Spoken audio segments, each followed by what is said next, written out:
الحمد لله كفى والصلاة والسلام على من اصطفى أما بعد أعوذ بالله من الشيطان الرجيم بسم الله الرحمن الرحيم ثم جعلناك على شريعة من الأمر فاتبعها ولا تتبع أهواء الذين لا يعلمون صدق الله العظيم.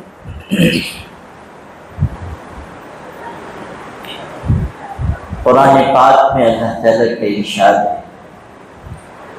ان الدین عند اللہ الاسلام. اللہ کی نگاہ میں دین تو بس اسلام ہے. آپ جانتے ہیں کہ حضور صلی اللہ علیہ وسلم نے جب آخری حج فرمایا اور آپ مناسک حج سے فارغ ہوئے اور آپ نے ایک تفصیلی تقریر ایک خطبہ صحابہ کے سامنے ارشاد فرمایا جس کو خطبہ حجۃ الوداع کہتے ہیں. بہت لمبا خطاب آپ نے کیا اور قیامت تک آنے والی اپنی امت کو رہنما اصول اور ہدایتیں عطا فرمائیں اور اسی کے چند مہینوں کے بعد آپ دنیا سے تشریف لے گئے. زندگی کا آخری حصہ ہے. اس وقت آپ نے اپنی پوری امت کو قیامت تک آنے والے لوگوں کو رہنما اصول اور ہدایتیں سمجھا دی اور پھر اللہ کی طرف سے قرآن پاک کی آیت اتری.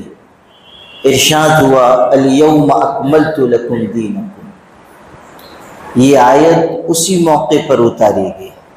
ارشاد ہوا کہ آج ہم نے تمہارا دین مکمل کر دیا, نعمت تم پر پوری کر دی اور اسلام کو دین کی حیثیت سے تمہارے لیے چن لیا. اب اسلام کے علاوہ کوئی دین اللہ کے ہاں معتبر نہیں. اس راستے کے علاوہ کوئی راستہ اللہ کی نگاہ میں پسندیدہ نہیں. ارشاد ہوا کہ اے لوگوں, اسی آخری خطبے میں جو حضور صلی اللہ علیہ وسلم نے ارشاد فرمایا تھا, ارشاد ہوا لوگوں میں تم میں دو چیزیں چھوڑ کر جانا. الفاظ دیکھیے, آپ نے اس خطبے میں یہ کہہ دیا تھا کہ اب ہو سکتا ہے کہ میری تمہاری ملاقات اس مقام پر نہ ہو, یہ میرا آخری حج ہو. آپ نے واضح اشارہ دے دیا کہ اب دنیا سے جانے کا وقت قریب آ رہا ہے. تو آپ نے اس میں یہ فرمایا کہ ترکت فیکم امرین, دو چیز میں تم میں چھوڑ کر جانا ہوں. یعنی میں تو دنیا سے رخصت ہو رہا ہوں, اب میرے جانے کا وقت قریب آ گیا ہے. اللہ کا دین مکمل ہو چکا ہے اور مجھے اللہ کی بارگاہ میں واپس جانا ہے. تو اب جاتے جاتے میں تم میں دو چیزیں چھوڑ کر جا رہا ہوں. اگر تم ان دو چیزوں کو مضبوطی سے پکڑے رہو گے تو کبھی گمراہ نہیں ہوگے, کوئی تم پر غالب نہیں آئے گا, کوئی تم کو پست نہیں کر سکے گا, کوئی تم پر اپنی حکمرانی قائم نہیں کر سکے گا. دو چیزیں تم میں چھوڑ کر جا رہا ہوں, ایک اللہ کی کتاب ہے اور دوسرے میرا طریقہ ہے. آپ نے گویا کہ یہ واضح کر دیا کہ اب قیامت تک کے لیے اللہ کی کتاب کا قانون نافذ ہوگا, میری سنت میرا طریقہ رائج رہے گا اور اسی میں انسانیت کی کامیابی ہے. آپ غور کیجئے کہ اللہ نے ہمیں کیسا خوبصورت دین عطا کیا. زندگی کے ہر حصے سے متعلق رہنمائی اللہ کے دین میں موجود ہے. کوئی ایک حصہ بھی زندگی کا ایسا نہیں ہے کہ آپ کو دین میں کوئی رہنمائی نہ ملے, کوئی رہبری نہ ملے. حضرت سلمان فارسی رضی اللہ عنہ صحابہ میں سب سے زیادہ ان کی عمر ہوئی 250 سال عمر ہوئی، بعض روایتوں میں 350 سال عمر ہوئی، بہت لمبی عمر پائی۔ پہلے وہ آگ کی پوجا کرتے تھے، پھر عیسائی ہوئے، پھر مسلمان ہوئے، اور نبی کریم صلی اللہ علیہ وسلم کی صحبت کا شرف حاصل ہوا، آپ کے ساتھ رہے، آپ سے دین سیکھا۔ ایک موقع پر کافروں مشرکوں نے طرز کرتے ہوئے ان سے یہ کہا کہ تمہارے پیغمبر کیسے ہیں، تم کو ہر چیز سکھاتے ہیں، یہاں تک کہ استنجا کا طریقہ بھی سکھاتے ہیں، یعنی کیسے شخص ہیں، ایسی چیز سکھاتے ہیں۔ تو حضرت سلمان فارسی نے کیسے خوبصورت بات کہی، فرمایا کہ ہاں ہمیں فخر ہے کہ اللہ نے ہمیں ایسا پیغمبر عطا کیا جو زندگی کے کسی بھی حصے میں ہمیں تنہا نہیں چھوڑتا ہے۔ انہوں نے ہمیں زندگی گزارنے کی ایک ایک چیز سکھائی ہے، کس طرح رہنا سہنا ہے ہمیں سکھایا ہے۔ آپ دیکھیں دنیا میں جتنی قومیں آباد ہیں ان میں سے کسی قوم کے پاس ویسا نظام موجود نہیں ہے جو ہمارے پاس ہے۔ گھر میں کیسی زندگی گزاری جائے گی، گھر سے باہر کیسی زندگی گزاری جائے گی، تجارت کیسے ہوگی، ملازمت کیسے ہوگی، کبھی جنگ ہو جائے اس کے اصول کیا ہوں گے، صلح کی جائے گی اس کے اصول کیا ہوں گے، ایک انسان دوسروں سے رابطہ اور تعلق کیسے رکھے گا، ایک شوہر اپنی بیوی کے ساتھ، بیوی اپنے شوہر کے ساتھ کیسے زندگی گزارے گی، ایک پڑوسی اپنے پڑوسی کے حقوق کس طرح ادا کرے گا۔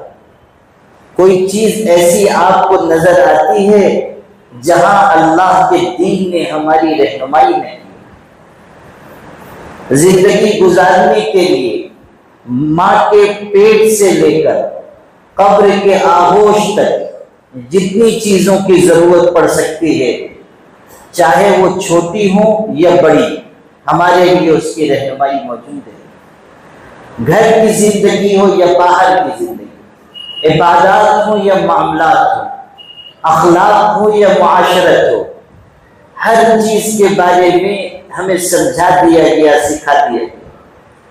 آپ دیکھیں ہمارے ساتھ اس ملک میں جو قومیں آباد ہیں، زیادہ دور نہ جائیے، ہندو بھائیوں کو دیکھ لیجیے، ان کے ہاں مذہب کے نام پر، دھرم کے نام پر کیا چیز ہے؟ چند رسم و رواج ہیں، پوجا کرنا ہے، اس کے علاوہ اور کون سی تہذیبی چیز اور کون سی معاشرتی چیز ان کے ہاں موجود ہے؟ یہی وجہ ہے کہ لوگوں کو یہ بات سمجھ میں نہیں آتی ہے کہ جب ہم یہ کہتے ہیں کہ ہم نکاح، طلاق، وصیت، وراثت، ان چیزوں میں بھی کسی کی مداخلت برداشت نہیں کریں گے اور یہ ہمارے مذہب میں مداخلت ہے، تو لوگوں کو حیرت ہوتی ہے کہ نکاح، طلاق یہ کیسے ان کا دین ہو گیا۔ ہمارا تو یہ ماننا ہے کہ اللہ تعالیٰ نے زندگی گزارنے کے لیے جو جو چیزیں ہم پر لازم کی ہیں وہ سب ہمارا دین ہے، صرف نماز پڑھنا ہمارا دین نہیں۔ آج گورنمنٹ بھی کہہ رہی ہے کہ ہم پوجا، نماز، ان چیزوں میں مداخلت نہیں کریں گے۔ وہ یہ خیال کر رہے ہیں کہ جب ان کو نماز کی چھٹی مل گئی تو اب ان کے مذہب میں مداخلت کہاں ہوئی؟ لیکن ہم یہ کہنا چاہتے ہیں کہ نکاح کا طریقہ جو اللہ نے عطا کیا، گھر کی زندگی جو اللہ نے عطا کی، میاں بیوی کے معاملات میں جو احکامات اللہ نے اتارے، ہم ان کے بھی اسی طرح پابند ہیں جیسے ہم نماز کے پابند ہیں۔ اگر کوئی آدمی نماز پڑھتا ہے لیکن نکاح اسلامی طریقے سے ہٹ کر کرتا ہے، اگر کوئی شخص روزہ رکھتا ہے لیکن وہ طلاق کے اسلامی قانون کو نہیں مانتا، وہ کہتا ہے کہ اسلامی قانون طلاق صحیح نہیں ہے، ہم کہیں گے یہ شخص مسلمان نہیں ہے، یہ شخص مومن نہیں ہے۔ صرف نماز پڑھنے، روزہ رکھنے سے مسلمان نہیں ہو جائے گا جب تک کہ وہ تمام اسلامی احکامات کو نہ مانے۔ حضرت ابو بکر صدیق رضی اللہ تعالیٰ عنہ کے دور میں کیا ہوا تھا؟ جب حضور صلی اللہ علیہ وسلم کا وصال ہوا اور کچھ لوگوں نے زکوٰۃ دینے سے انکار کر دیا، زکوٰۃ دینے سے انکار کیا، اور اس کی بھی حقیقت سمجھ لیجیے، اس کی حقیقت سمجھ لیجیے۔ جن لوگوں نے انکار کیا تھا ان میں سے بہت سے ایسے تھے جو یہ نہیں کہہ رہے تھے کہ زکوٰۃ ہم نہیں ادا کریں گے، وہ یہ کہہ رہے تھے کہ زکوٰۃ حضور صلی اللہ علیہ وسلم لیتے تھے، آپ کے پاس جمع ہوتی تھی۔ اب جب حضور تشریف لے گئے تو اب کسی کو امت میں یہ حق نہیں ہے کہ وہ زکوٰۃ جمع کرے، اس لیے ہم زکوٰۃ نہیں دیں گے، یہ کہہ رہے تھے۔ اور کچھ لوگ وہ تھے جو یہ کہتے تھے کہ ہم زکوٰۃ نہیں ادا کریں گے، نماز پڑھیں گے، روزہ رکھیں گے، توحید پر ہمارا یقین ہے، صرف زکوٰۃ نہیں دیں گے۔ حضرت ابوبکر صدیق رضی اللہ تعالیٰ نے کہا کہ میں تم سے جہاد کروں گا، اگر تم زکوٰۃ نہیں دو گے تم سے لڑائی لڑی جائے گی۔ صحابہ نے کہا کہ بہت سخت حالات ہیں، ابھی دشمنوں کی طرف سے حملے کا خطرہ ہے، حضور کی وفات کا غم تازہ ہے، آپ ان کو چھوڑ دیجئے، نظر انداز کر دیجئے، کچھ وقت کے بعد ہو سکتا ہے ان کی رائے بدل جائے یا ہم بعد میں ان کو درست کر لیں گے، ابھی چھوڑ دیجئے، ابھی موقع نہیں ہے۔ لیکن حضرت ابوبکر صدیق کی غیرت ایمانی دیکھیے، انہوں نے کہا ہرگز نہیں۔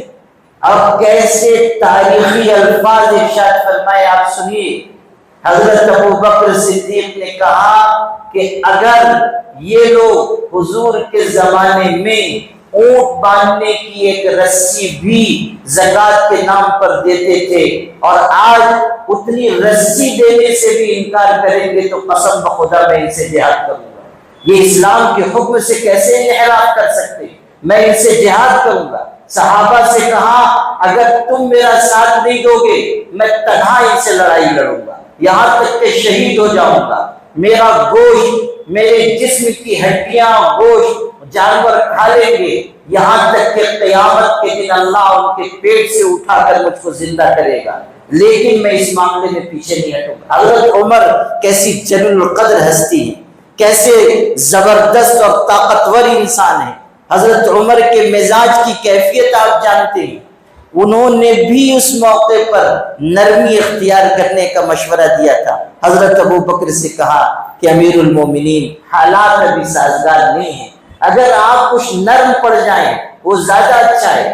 حضرت ابوبکر کتنے نرم انسان تھے، ان کے مقابلے میں حضرت عمر سخت تھے، لیکن اس موقع پر حضرت عمر نے نرمی کا مشورہ دیا۔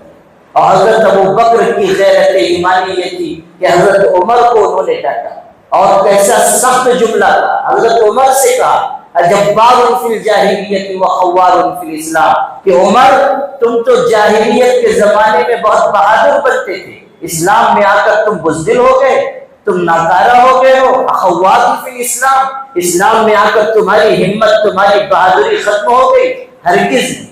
ایبقص الدین وانا حی، میں اللہ کے دین میں میرے جیتے جی کوئی ترمیم نہیں کی جا سکتی۔ حضرت ابوبکر کا جملہ ہے، کہا میری زندگی میں اللہ کے دین میں کوئی شوشہ، کوئی حرف، کوئی قانون مٹایا نہیں جا سکتا۔ یبقص الدین وانا حی۔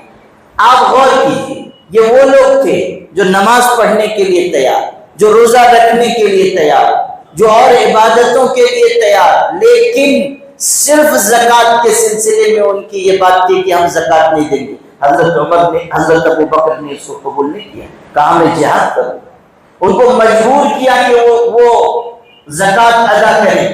یہی چیز ہے جو سمجھنے کی ہے کہ تمام احکامات اسلام پر عمل ضروری ہے، اور اللہ نے ہمیں وہ دین عطا کیا ہے جس میں ہر حصے کی رہنمائی موجود ہے، رہبری موجود ہے، ہم کسی بھی قیمت پر اس سے دستبردار نہیں ہو سکتے۔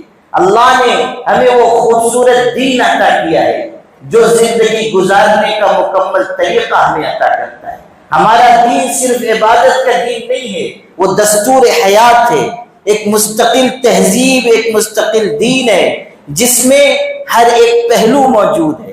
میں نے ابھی تھوڑی دیر پہلے ذکر کیا کہ اسلام ایسا طاقتور دین ہے اور ایسا جامع دین ہے کہ زندگی کے ہر حصے سے متعلق وہ ہمیں ہدایت دیتا ہے۔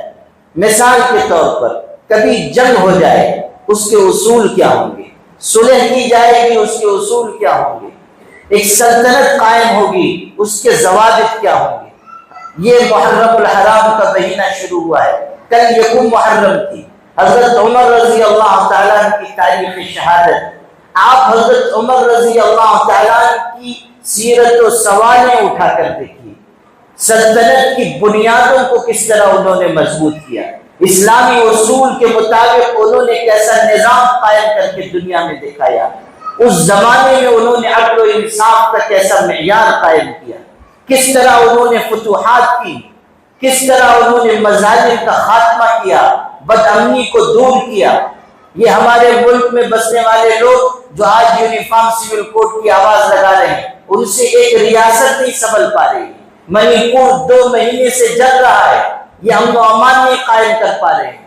اتنی اپنے آپ کو وشو گرو کہتے ہیں، اپنے آپ کو بتاتے ہیں کہ ہم بہت طاقتور، بہت مستحکم، بہت بہادر ہیں، اور ہماری دنیا میں پذیرائی ہو رہی۔ آپ کے ملک کی ایک ریاست چل رہی ہے، آپ اس کو روکنے میں ناکام ہیں۔ آپ کے پاس کون سے اصول ہیں، کون سے ضابطے ہیں؟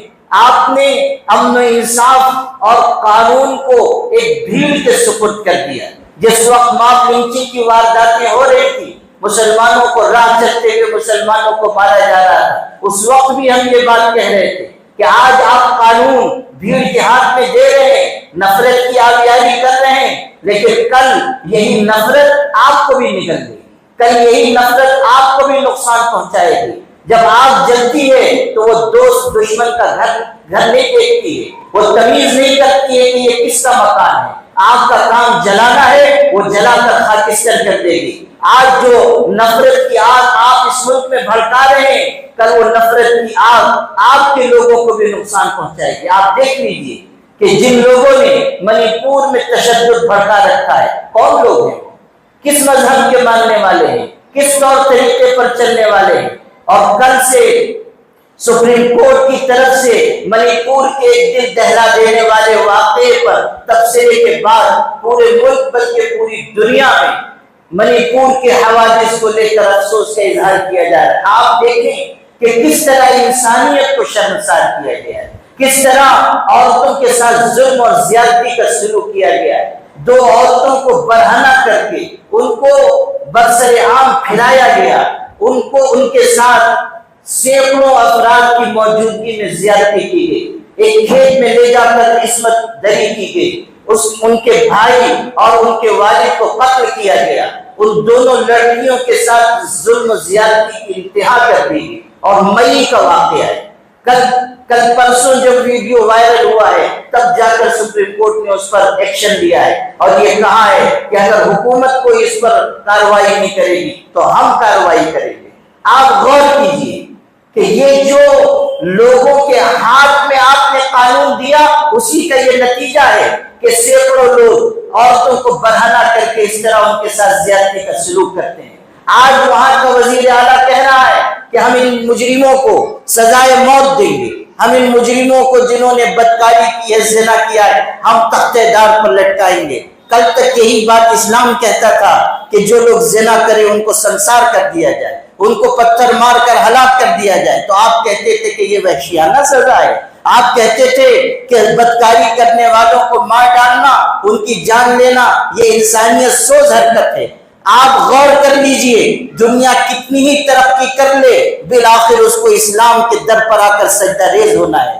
دنیا چاہے علوم و فنون کی کسی بلندی پر پہنچ جائے، بالآخر گھوم پھر کر اس کو آستان محمدی پر آنا ہے۔ حضور صلی اللہ علیہ وسلم نے اگر بدکاروں کے لیے یہ سزا نافذ کی کہ ان کو سنسار کر دیا جائے تو اسی لیے تاکہ سماج پاکیزہ رہے، اسی لیے تاکہ مجرموں کو یہ ہمت نہ ہو کہ وہ کسی عورت کی عزت پر ہاتھ ڈال سکے، اسی لیے تاکہ ہر عورت کی، ہر خاتون کی عزت و عصمت محفوظ کی جا سکے۔ اگر قرآن نے یہ قانون دیا کہ الزانیۃ والزانی فاجلدوا کل واحد منہما 100 جلدہ، تو جرم کا راستہ روکنے کے لیے قانون دیا گیا ہے۔ یہ کوئی وحشیانہ سزا نہیں ہے۔ اللہ سے بڑھ کر عدل و انصاف کرنے والا کوئی نہیں ہو سکتا، اللہ سے بڑھ کر انسانوں کو صراط مستقیم پر چلانے والا کوئی نہیں ہو سکتا۔ سزا اس لیے سخت رکھی گئی تاکہ جرم کا راستہ روکا جا سکے۔ آپ ایسی سزائیں مقرر کرتے ہیں کہ لوگ اس میں سے اپنے ہیلے بہانوں کے ذریعے نکل جائیں، اسی لیے اس جرم پر روک نہیں لگ رہی ہے۔ آپ دیکھیں کہ کیسا دردناک واقعہ پیش آیا ہے، پوری دنیا میں ہمارے ملک کی بدنامی ہو رہی ہے۔ کیوں؟ اسی لیے کہ قانون والوں تک محدود رکھنے کے بجائے آپ نے بھیڑ کے ہاتھ میں قانون دے دیا۔ تم جو چاہو کرو، تم جس کے ساتھ جو چاہو سلوک کرو۔ کل تک وہ مسلمانوں کے ساتھ کر رہے تھے، آج آپس میں وہی سلوک ہے، کل دوسرے مذاہب کے لوگوں کے ساتھ وہی ہوگا۔ جو لوگ ہمارے گھروں کے جلنے کا تماشا دیکھ رہے تھے، وہ جان لے کہ یہ آگ ان کے گھروں کو بھی جلا کر خاکستر کرے گی۔ یہ ملک کو جلا دینے والی آگ ہے۔ نفرت خاندان میں ہو تو خاندان کو توڑ دیتی ہے، بستی میں ہو تو بستی کو توڑ دیتی ہے، اور کسی قوم میں اگر نفرت پیدا ہو جائے وہ پوری قوم ٹوٹ جاتی ہے۔ کسی ملک میں نفرت کی آگیاری کی جائے گی، ملک تباہ و برباد ہو جائے گا۔ تو آپ غور کیجئے کہ حضرت عمر رضی اللہ تعالیٰ نے کس طرح سلطنت کی بنیادوں کو مستحکم کیا۔ آدھی سے زائد دنیا پر ان کی حکومت تھی، مگر عدل و انصاف کا کیسا اونچا معیار انہوں نے قائم کیا۔ اس کے باوجود، اس قدر توانائی صرف کرنے کے باوجود تنہائیوں میں روتے تھے اور کہتے تھے کہ مجھ کو یہ اندیشہ ہے کہ اگر دریائے دجلہ و فرات کی موجوں میں آ کر کوئی بکری کا بچہ بھی مر جائے گا تو قیامت کے دن عمر سے اس کے بارے میں سوال کیا جائے گا۔ آپ سوچئے اللہ کا ڈر، اللہ کا تقوی کس درجے دل میں موجود ہے۔ کہتے ہیں میری رعایا کی ذمہ داری مجھ پر ہے، اگر کہیں کوئی بکری کا بچہ بھی مرے گا قیامت کے دن مجھ سے پوچھا جائے گا۔ یہ خشیت، یہ تقوی ان کے دل میں تھا۔ حضرت عمر رضی اللہ تعالیٰ نے کائنات انسانی کو بتایا کہ اسلامی اصولوں پر قائم ہونے والی سلطنت کیسی سلطنت ہے۔ حضرت عمر ابن عبدالعزیز کا دور دیکھیے، عدل و انصاف کا کیسا معیار انہوں نے قائم کیا۔ جس زمانے میں انہوں نے حکمرانی کی ہے، دنیا کی حکومتیں ان سے نصیحت حاصل کرتی تھی، ان سے طور طریقے سیکھتی تھی۔ جب ان کی وفات ہوئی، ایک عیسائی بادشاہ اس زمانے کا تھا، مسلمانوں کا وفد ان کے ہاں گیا ہوا تھا، اس کو خبر ملی کہ حضرت عمر ابن عبدالعزیز کا انتقال ہو گیا، شہادت ہوئی، رو پڑا۔ عیسائی بادشاہ تھا، رونے لگا۔ مسلمانوں نے کہا کہ آپ کیوں روتے ہیں؟ ہمارے بادشاہ کا انتقال ہوا ہے، ہمارے امیر رخصت ہوئے ہیں، آپ تو عیسائی ہیں، آپ کیوں رو رہے ہیں؟ اس عیسائی بادشاہ نے کہا قسم بخدا حضرت عمر ابن عبدالعزیز ایسے انصاف پسند انسان تھے کہ ہمارا یہ اعتقاد ہے کہ حضرت عیسیٰ علیہ السلام کے بعد اگر کوئی مردوں کو زندہ کر سکتا تھا تو وہ عمر ابن عبدالعزیز تھے۔ ایسا منصف انسان تھا، ایسی بہترین حکومت کرنے والا شخص تھا۔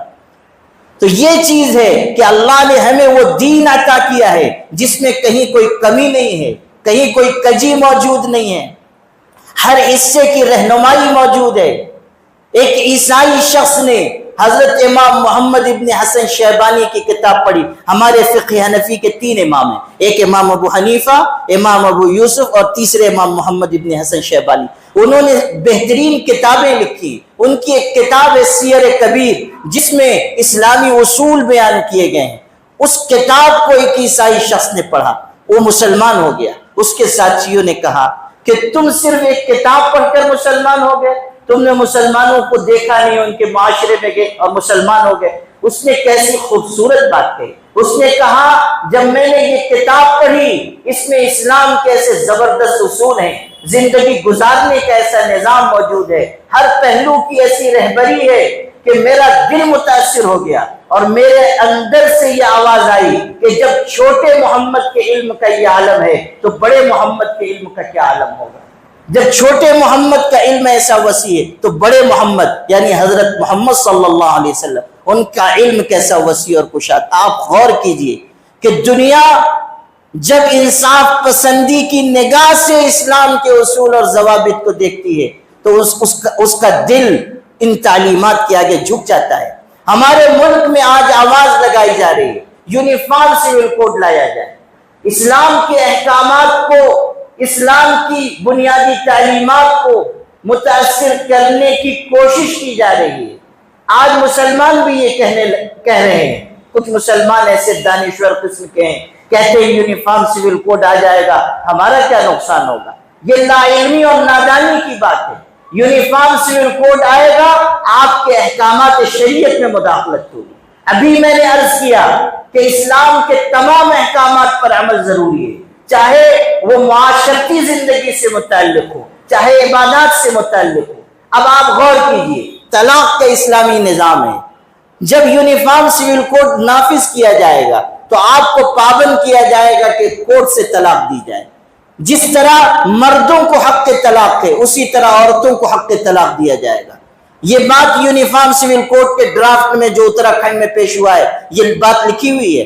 کچھ ایسے عالم بھی ہیں ہمارے، کچھ ایسے مفتیان کرام، وہ کہتے ہیں کہ ابھی تو یونیفارم سول کوڈ کا مسودہ بھی نہیں آیا، تو کیسے ہم اس کی کیسے مخالفت کریں، کیسے ہماری شریعت میں مداخلت ہو رہی ہے؟ یہ لا علمی کی بات ہے۔ اتراکھنڈ میں مسودہ پیش کیا جا چکا ہے، اس میں صاف لکھا ہوا ہے کہ طلاق کورٹ سے ہوگی۔ جس طرح مردوں کو حق طلاق ہے، عورتوں کو بھی حق طلاق ہوگا۔ اسی طرح ایک سے زیادہ شادی کے اوپر پابندی ہوگی، 2 سے زیادہ بچوں پر پابندی ہوگی، پالیگمی پر پابندی کی بات کہی گئی، 1 سے زیادہ شادی نہیں، تعدد ازدواج نہیں۔ اسی طرح اس میں یہ بھی ہے کہ مردوں عورتوں کو وراثت میں برابر کا حصہ دیا جائے گا۔ اسلام کا نظام قانون ہے، اسلام کا نظام ہے، نظام وراثت للذکر مثل حظ الانثیین، کہ جو لڑکا ہے اس کو دوہرا حصہ ملے گا، لڑکی کو اکہرا حصہ ملے گا۔ اور یہ کوئی ناانصافی کی بات نہیں ہے، ایک جملے میں آپ کو اس نظام کی حکمت سمجھا دیتا ہوں۔ اسلام نے یہ اصول اس لیے رکھا ہے کہ جس پر جتنی ذمہ داری ہے اس کا حق اتنا ہے۔ اللہ تعالیٰ نے عورتوں پر کوئی ذمہ داری رکھی ہی نہیں، لڑکیوں پر کوئی ذمہ داری ہے ہی نہیں، یہاں تک کہ خود ان کا خرچ بھی ان کے ذمہ نہیں ہے۔ جب تک وہ باپ کے گھر میں ہے ان کے اخراجات باپ کے ذمہ ہے، جب نکاح ہو جائے گا تو شوہر ذمہ دار ہوگا۔ کوئی ذمہ داری لڑکی پر ہے ہی نہیں، جس پر جتنی ذمہ داری ہے اس کا اتنا حق ہے۔ شوہر پر ساری ذمہ داری ہے، مرد پر ساری ذمہ داری ہے، جب اس پر ذمہ داریاں زیادہ ہیں اس کا حق زیادہ رکھا گیا۔ للذکر مثل حظ الانثیین۔ اب یہ بات ملک میں کہی جا رہی ہے کہ یہ عورتوں کے ساتھ ناانصافی ہے، یہ زیادتی ہے، اس لیے ہم مردوں عورتوں کو وراثت میں برابر کا حصہ دیں گے۔ یونیفارم سول کوڈ میں یہ قانون لایا جائے گا، مرد عورت کا برابر کا حصہ ہوگا۔ آپ غور کیجئے کہ اس سے اسلامی شریعت میں مداخلت نہیں ہوگی، اس سے اسلام کا حکم متاثر نہیں ہوگا۔ آپ کس مریخ پر رہتے ہیں جو یہ بات کہہ رہے ہیں کہ یونیفارم سول کوڈ کے آنے سے احکام شریعت میں کوئی مداخلت نہیں ہوگی؟ آپ کو کس نے یہ بتا دیا کہ احکام شریعت آپ کے محفوظ رہیں گے؟ لوگ کہہ رہے ہیں کہ مغربی ملکوں میں تو کوئی مسلم پرسن اللہ نہیں ہے، تو کیسے احکام شریعت محفوظ ہیں؟ آپ مشرق اور مغرب کا موازنہ کر رہے ہیں، آپ ہمارے ملک کو مغربی ملکوں کے ساتھ جوڑ کر دیکھ رہے ہیں۔ مغربی ملکوں میں کسی کو ایک تھپڑ بھی مارا جاتا ہے تو اس کو انصاف دلایا جاتا ہے، آپ کے یہاں پوری کی پوری بستیوں پر ظلم ڈھا دیا جاتا ہے، کوئی دیکھنے والا نہیں ہے، کوئی پلٹ کر پوچھنے والا نہیں ہے۔ کتنے مسلمانوں کے مکانات پر بلڈوزر چلا دیا گیا، ہے کوئی پوچھنے والا؟ کتنے مسلمانوں کو بے قصور جیل کی سلاخوں کے پیچھے رکھا گیا ہے؟ آپ مغربی ملکوں کی بات کہتے ہیں، 2 دن بھی اگر کسی کو بے قصور جیل کے سلاخ کے پیچھے رہنا پڑے تو وہ حکومت کے خلاف کیس کر سکتا ہے، وہ حکومت کو عدالت کے کٹہرے میں کھینچ کر لا سکتا ہے۔ آپ کس طرح یہ کہہ سکتے ہیں کہ وہاں مسلمان زندگی گزار رہے ہیں، یہاں بھی زندگی گزار رہے ہیں؟ فرق ہوتا ہے، حکومتوں کا فرق ہوتا ہے، مزاج کا فرق ہوتا ہے، مشرق مغرب کا فرق ہے۔ اس لیے اس حقیقت کو اچھی طرح سمجھ لیجئے کہ یونیفارم سول کوڈ کی ہر قیمت پر مخالفت کرنی چاہیے۔ آل انڈیا مسلم پرسنل لا بورڈ نے یہ آواز لگائی ہے کہ ہم کوئی احتجاج نہ کریں، یہ وقت احتجاج کا نہیں ہے، جلسے جلوس بھی نہ کریں، لیکن صاف صاف اپنی رائے کا اظہار کریں کہ ہم یونیفارم سول کوڈ کے مخالف ہیں، ہم اس ملک کے لیے اس کو مناسب نہیں سمجھتے ہیں۔ ہم یہ خیال کرتے ہیں کہ یونیفارم سول کوڈ ملک کے بھی خلاف ہے، دین کے بھی خلاف ہے، دستور کے بھی خلاف ہے۔ لا کمیشن آف انڈیا نے رائے مانگی ہے کہ آپ اپنی رائے دیں کہ آپ یونیفارم سول کوڈ چاہتے ہیں یا نہیں۔ ہم صاف لکھ کر دیں ہم یونیفارم سول کوڈ نہیں چاہتے ہیں۔ مسلم پرسنل لا بورڈ نے آواز لگائی ہے کہ زیادہ سے زیادہ مسلمان ای میل کے ذریعے اپنی رائے دیں کہ ہم یونیفارم سول کوڈ کو مسترد کرتے ہیں، ہم اس کو کسی بھی قیمت پر قبول نہیں کریں گے۔ پہلے لا کمیشن آف انڈیا نے ای میل کے ذریعے جواب مانگا تھا، اب خطوط کے ذریعے بھی جواب مانگا ہے۔ پہلے 14 جولائی تک آخری تاریخ تھی، اب 28 جولائی تک آخری تاریخ مقرر کی گئی ہے۔ جن لوگوں نے جواب داخل نہیں کیا وہ ضرور جواب داخل کریں۔ خطوط کے ذریعے بھی ہم اپنی رائے بھیجیں، جو اسمارٹ فون استعمال نہیں کرتے ہیں، جن کے پاس ای میل نہیں ہے، خط کے ذریعے اپنی رائے بھیجیں۔ ایک ایک محلے سے، علاقے سے خطوط جمع کر کے لا کمیشن آف انڈیا کو بھیج دیا جائے کہ ہم اس ملک میں مذہبی آزادی کے ساتھ جینا چاہتے ہیں۔ 25 کروڑ کی یہ ملت اگر یہ کہے کہ ہم یونیفارم سول کوڈ نہیں چاہتے تو گورنمنٹ کو اس پر مجبور ہونا پڑے گا کہ وہ اپنا قدم پیچھے ہٹائے۔ ہم اس ملک میں کرایہ دار کی حیثیت سے نہیں ہیں، ہم دوسرے درجے کے شہری نہیں ہیں۔ اس ملک کی تعمیر و تشکیل میں ہمارا خون بہا ہے۔ ہمارے اکابر اور بزرگان دین نے اپنے خون کی قیمت پر اس ملک کو آزاد کرایا ہے۔ جتنا تمہارا حق ہے اس سے زیادہ ہمارا حق ہے۔ ہم یہ کہہ رہے ہیں کہ ملک میں جو مذہبی آزادی ہے اس کو قائم رکھا جائے، اس کو برقرار رکھا جائے اور عزت کے ساتھ ہر طبقے کو جینے کا موقع دیا جائے۔ وآخر دعوانا الحمدللہ رب العالمین۔